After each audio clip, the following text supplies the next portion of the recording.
And while the Western Cape battles severe storms with excess rainfall leading to floods in some areas, and we'll share that story with you in just a moment, long-term water security in South Africa is a massive concern.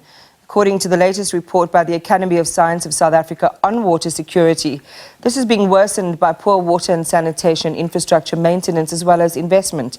It states that about 3 million people don't have access to potable water supply and 14 million people don't have access to safe sanitation. We'll be referring to the blue drop and green drop standards in this interview, and blue drop refers to drinking water, green drop referring to the quality of wastewater. To explain the predicament our country finds itself in and the possible responses to it, I'm joined by environmental scientist and AHR Water Director Ayesha Laher. Ayesha, good evening to you and welcome. Thank you so much for joining us. A significant number of the country's water treatment systems are failing or barely passing the blue drop risk quality tests. Why is this? Hello, Iman, and glad to congratulations on the beautiful outfit that you have on this beautiful Heritage Day. Thank you. It's said that we're still talking about water quality and water security in these times. The Blue Drop report will be released soon. I think it's due for release in next month, and then we can reevaluate, municipalities and their performances. But in general, the performance is poor, and the root causes, as you would know, is lack of infrastructure upgrades, lack of operations and maintenance, lack of spending, skills, etc. There's a large number of root causes for the infrastructure failing. And I would say that your infrastructure failing causes attributed to water and wastewater. So it's widespread issues regarding water quality, and that obviously affects your shortages as well. So it's a similar situation with the green drop, which is that counterpart. Similar challenges there as well. And when we read both of these together, Ayesha, why are the risks potentially so deadly? It's very important to understand that water and wastewater is inextricably linked. Because what happens at our wastewater treatment works when they don't operate correctly, they discharge partly treated or untreated effluent into the rivers.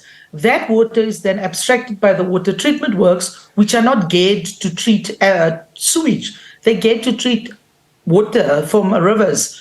And therefore, the water quality is negatively affected because a water treatment plant is not supposed to treat sewage. It's supposed to treat river water for removal of pathogens, maybe algae, sand, etc., but not for removal of effluent. So these two are definitely linked. And if you look at the performance of municipalities, look at their performance for the blue drop and for the green drop, because that will give you an idea of the overall water services provision that's happening at that municipal level. Because if they fail for both water and for sanitation, then clearly it's a management issue that is at fault at that municipality, that they cannot treat either water or effluent. So I think, you have to look at, you usually see municipalities that are doing well at water would usually do well at sanitation as well. So it's a management issue.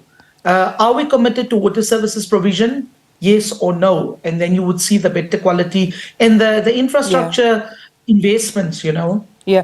Well, let's take it down to where it is. When you talk about our water management systems, and earlier you talked about the lack of spending skill, there are entities that are responsible for making sure that things function as they should, that maintenance is done, and that when there is an infrastructure investment, that investment actually manifests the results that were intended. And we see over and over that not happening. So let's talk about, at municipal level, who's responsible for that and why it is we need to really hold them more accountable, because ultimately at the end of that pipe or tap or that water source is a human being or an animal or something that's going to be affected severely by what they're consuming. Yes, I agree with you, Iman. A municipality is supposed to provide operation maintenance. There's basic things. It's not difficult. You need to have a maintenance team. So that boils down to, do you have the required skills? Mechanical, civil, electrical maintenance team. Is there sufficient number of people in your maintenance team to cover your entire network? Does it cover your treatment plant, and does it cover your collection systems as well?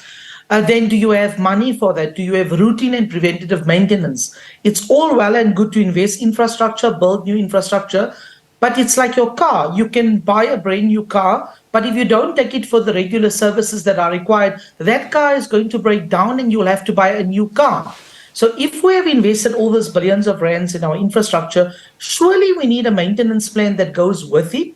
There would be manufacturer specifications that say this motor needs to be maintained every 3 months or every 6 months, etc. And that should come with the infrastructure. Then we will have sustainable use of that infrastructure to the lifespan of that infrastructure, and that would last for 50 years. Yeah. But if there's a lack of maintenance, there's a lack of investment in maintenance, because that's not very popular. People don't see maintenance. So they don't want to invest in maintenance.